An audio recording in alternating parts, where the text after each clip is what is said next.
I think that was the selling point, is that it wasn't just one aspect, it was, again, multifaceted. If you can learn from those, it's going to be much easier to have a success the next time. Here we have Dane Leese. Dane, feel free to introduce yourself. Yeah, I'm Dane Leese. I'm a 2026 middle infielder. Yeah, I'm from Wisconsin. Before joining into my program, talk to me, what was baseball like for you? I had a lot of I tried a bunch of things, didn't really know too much what to do, but I was over swinging. I found out a lot on one of our first videos, so that's a big adjustment I made. Just more focused on the swings and not just winding up and swinging as hard as I can every time. We're accompanied by Dane's dad, Brian. Brian, Yeah. talk to me about how Dane was before joining to the program. I guess, did you see where he was at mentally? Dane's always worked really hard at baseball, watched a lot of videos, done a lot of different things on his own. I think mentally he just didn't know exactly what route to go. He didn't know what little things to focus on, and I think he was so hit or miss with so many different things that nothing really stuck. And I think,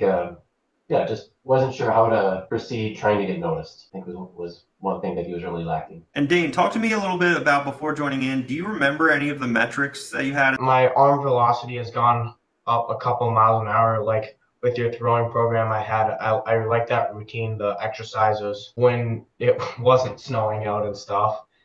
I had got it down 0.3 already from a 7.6 to a 7.3, and I'm guessing that's still up a bit more now. I got my 5.10.5 down to a 4.33, I think was one of my best times. I think I pulled down 85 in the summer, I think in the first couple of weeks of your program.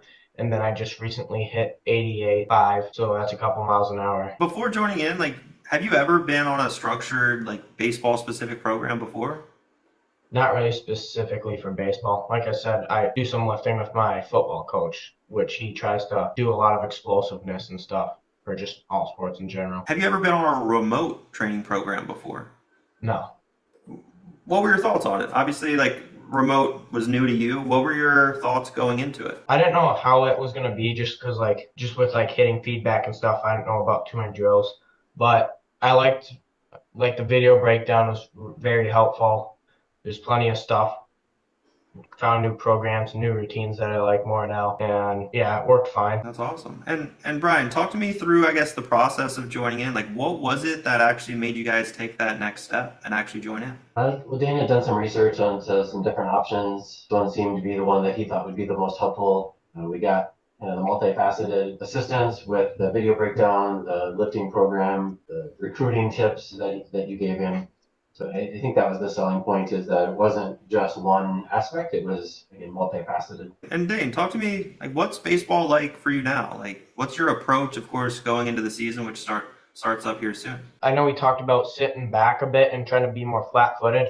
I feel like that's helped a lot, especially in these live ABs the last couple of weeks. I haven't really been fooled on many sliders or curves at all. I've been really picking them out pretty well. And I think that's part of not being too on my toes and too jumpy. I've just been able to relax easier. Things like that, just those simple changes, the mindset, just knowing what pitch I'm looking for and stuff. Think 30,000 foot view on baseball now.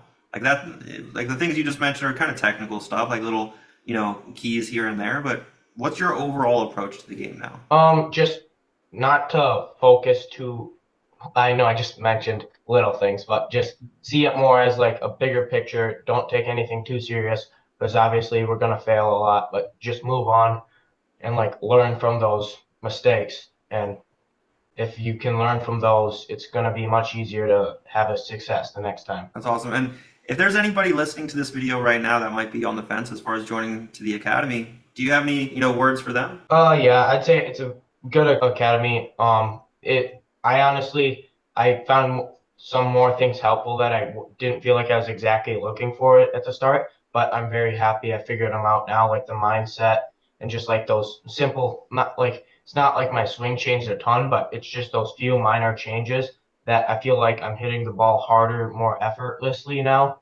And so there's so many ways it can help besides just the main things. What about you, Brian? Any last words? I think Dane's been pleased with the outcome. Of course, there's always more growth opportunities, and I feel like he's got the right mindset to continue on with this path and continue to improve. And I think overall it's been a positive experience for him.